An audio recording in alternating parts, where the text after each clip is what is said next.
there's a mythology that the recipe and the spirits of genius that float through the air are what make a beer great. It's the method and what you use that has far larger impact on the final product. There's the process, and then there's the ingredient quality itself, and that does make a very big difference. We have an interest now in finding things that have a very unique quality and getting that in our final product.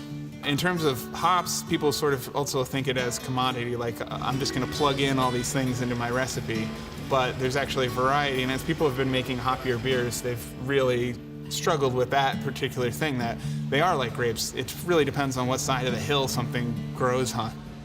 I think to make good beer, you've got to understand and control the process all the way through. It's about being able to reproduce that final result by having a method and the right equipment to get it from A to B as you want to get it. The equipment is essential into getting the result that we're actually aiming at. That's kind of the trend right now in brewing, is to use specific equipment to get a specific effect out of the beer. We've kind of gone outside the lines a lot in what equipment we're using, because in some cases there's just a capability, a certain quality that you want to bring out of an ingredient that you can't do unless you have the right piece of equipment. For us, our focus is on the fermentation side and controlling that side of the process. The difference between a square and a round fermenter is essentially like the depth of it, how deep it is. So the shape of the fermenter just defines how it's going to ferment. And kind of the old rule was you wanted perfect uniformity, but today we want more control.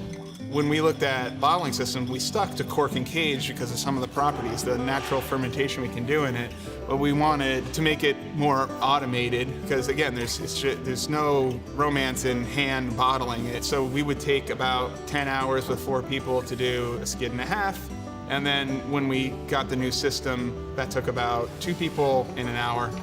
So a dramatic difference and far more consistent than what we could do in terms of actual end results. I'm a research scientist by nature, so I'm always wondering, there's always some question like, can we get that to work? Can we get that flavor? Can we combine these? And then what else can we do with what we've learned? The thing that gets me excited is mostly the creative side of it. You know, where is a beer right now? Where can we get it to be? How can I get this effect? To actually pick the right raw ingredients, do the right process, and get the actual thing we were thinking of.